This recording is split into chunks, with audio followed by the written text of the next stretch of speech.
En dat is Marije. Marije. De kinderbureau. Ik ben Eembert van Es en ik mag hem welkom bieden in deze mooie gemeente. Yo! Hoi.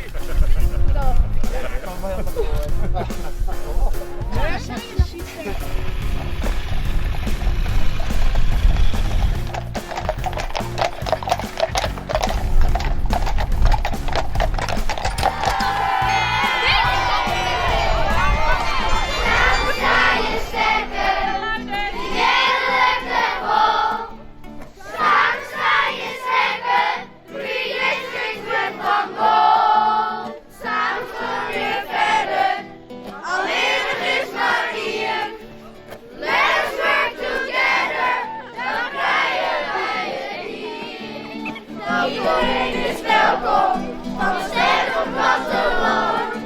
Everybody welcome in Noord-Friesland. We zijn blij dat we dit beleven mooi.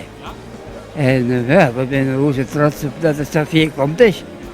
En dit is een kroon op die werk.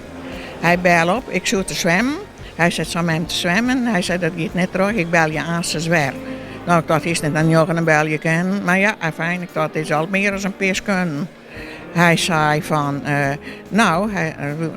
van, ik ben burgemeester van Noord-Friesland. Nou, toen heb ik even een paar talen stellen. Wat is die sterke punt? Als jonkje, dan gaan we in discussie met me.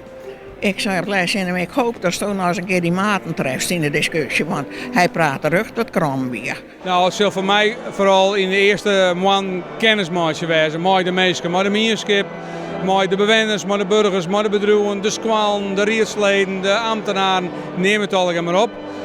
Ik wil deze gemeente graag verder helpen. Een heel soort mensen werken daar gewoon om de gemeente echt deel te zetten als een krachtige gemeente. Want ja, deze gemeente is een constant van het doel van 3 naar 1 om echt meer weer te realiseren. Nou, dat maakt dan ik blikken aan en daar zal ik me vooral voor inzetten. Ik wens je een echte naam van de streekomroep enorm groot succes in Noord-Friesland. Ja, Tieren, dank ervoor en ik ben heel wies.